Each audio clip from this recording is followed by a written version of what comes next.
un exercice qui nous intéresse ce jour. Pour la fonction g définie sur R par g de x égale à moins x au cube plus 12x moins 1. Première question, étudier les variations de g sur R. Deuxième question, montrer que l'équation g de x égale à 0 admet une solution unique alpha sur l'intervalle fermé 1, 7 et en déduire le signe de g de x sur l'intervalle fermé 1, 7. Déterminer un encadrement de alpha d'amplitude 10 puissance moins 3. Alors, lorsqu'on nous dit d'étudier les variations d'une fonction, nous ne devons pas oublier que, généralement, il faut étudier la dérivée et ensuite le signe de cette dérivée. À partir de là, on tire nos conclusions. Donc, nous découvrons à l'instant ce travail avec cette fonction g. Alors, la dérivée de g, c'est une fonction polynôme, donc sa dérivée elle est simple. Voilà, g' de x, ça fait moins 3x carré plus 12, que nous factorisons sous cette forme. Il suffit de mettre 3 en facteur, et puis vous avez 4 moins x carré, et ça donne cette forme factorisée. Voilà. À travers la forme factorisée, on trouve facilement les racines de cette dérivée, les racines qui sont 2 et puis moins 2. Mais en même temps, nous devons savoir que la dérivée est un polynôme du second degré. Et le monôme de degré 2 a pour coefficient a égale à moins 3. Alors on sait qu'un polynôme du second degré est du signe de a à l'extérieur des racines, le signe contraire de a entre les racines. Et ça nous donne ainsi le tableau de signes suivant pour notre fonction g' de x. Et toujours, après avoir fait le tableau du signe de la dérivée, résumer ce tableau-là. Et voici le résumé qui apparaît devant nous. Pour tout x appartenant à l'intervalle ouvert moins l'infini moins 2, g' de x est négatif. Pour x appartenant à l'intervalle ouvert 2 plus l'infini, g' de x est inférieur à 0. Et pour x appartenant à l'intervalle ouvert moins 2, 2, g' de x est strictement supérieur à 0. Alors, après le résumé, vient maintenant la conclusion sur les variations de la fonction g. Alors, g est strictement décroissante sur l'intervalle ouvert moins l'infini moins 2 et sur l'intervalle ouvert 2 plus l'infini. G est strictement croissante sur l'intervalle moins 2, 2. Ici, on a fini pour la première question. Passons à la deuxième question. Il s'agit de montrer que l'équation g de x égale à 0 admet une solution unique alpha sur l'intervalle fermé moins 1, 7. Alors, pour traiter cette question, on va utiliser le théorème des valeurs intermédiaires. Et lorsqu'on veut utiliser le théorème des valeurs intermédiaires pour démontrer l'existence d'une solution, d'une équation et de l'unicité de cette solution, il y a deux éléments importants qui entrent en compte, la continuité et la monotonie stricte de la fonction en question.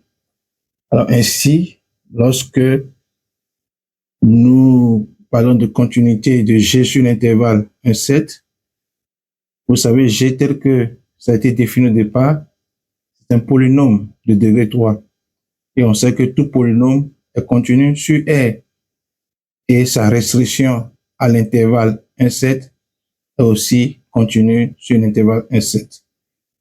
Donc, cela nous permet d'affirmer la continuité de g sur l'intervalle 1, 7. Monotonie stricte de g sur l'intervalle 1, 7. Pour parler de la monotonie stricte de g sur l'intervalle 1, 7, nous allons faire le tableau de variation suivant. Voilà. Et c'est le tableau de variation de g sur l'intervalle 1, 7. Et nous découvrons que ce tableau prend en compte une partie du tableau de signes de la dérivée. Et cela nous donne ceci. Donc, il est aisé de reconnaître que dans l'intervalle 1, 2, G' est positif. Donc, la fonction G est strictement croissante. Et dans l'intervalle 2, 7, G' est négative. Et la fonction G est strictement décroissante. Donc, déjà, la monotonie stricte ne va pas nous servir en ce sens que dans l'intervalle où varie G, c'est-à-dire entre 10 et 15, on n'a pas 0. Par contre, dans l'intervalle 2, 7, la fonction varie entre moins 260 et 15, donc il y a 0 dans cet intervalle-là. Donc, d'après le théorème des valeurs intermédiaires, ce 0 a un antécédent qui est alpha, qui est justement la solution de l'équation G de x égale à 0. L'unicité de cette solution alpha vient du fait que la fonction est strictement décroissante sur l'intervalle de 7. Donc, cela nous donne ce que je rédige ici. G est strictement décroissant sur l'intervalle de 7. G de 2 et G de 7 sont de signes contraires.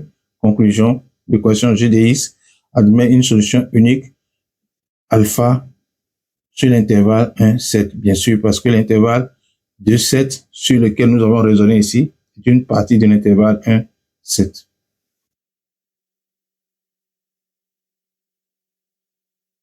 Question suivante. Déduire les signes de G de x sur l'intervalle 1, 7.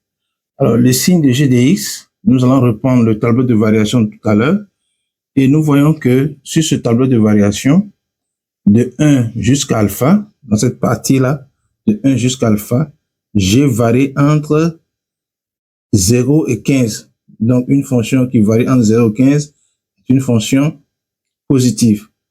Maintenant, de alpha jusqu'à 7, G varie entre moins 260 et 0. C'est une fonction négative.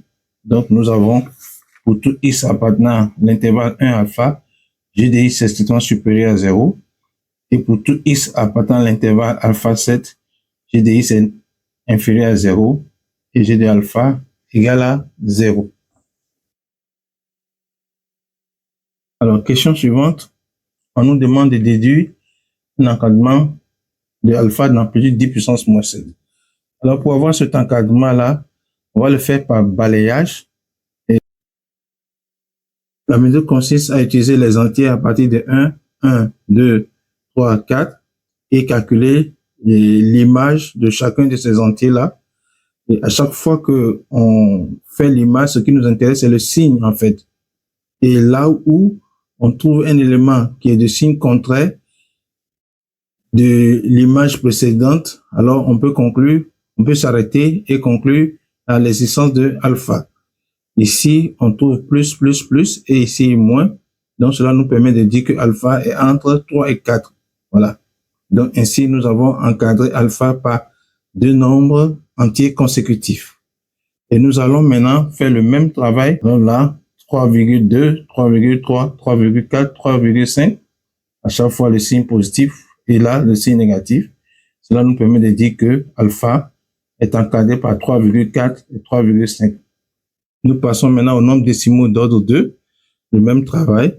3,40, 3,41, 3,42. À chaque fois, les images respectives de ces nombres-là sont positives. Et à 3,43, nous trouvons une image négative. Donc, nous pouvons conclure que alpha est entre 3,42 et 3,43. Nous passons maintenant aux décimaux d'ordre 3. Eh bien, nous avons ici 3,420, 3,421, 3,422. Eh bien, cela nous suffit. Voyez-vous, des signes contraires. Donc, alpha est compris entre 3,421 et 3,422. Est-ce que nous sommes arrivés? Bien, quand nous faisons 3,422 moins 3,421, on trouve 10 puissance moins 3. Nous avons réussi un encadrement d'alpha d'amplitude 10 puissance moins 3. Merci à vous.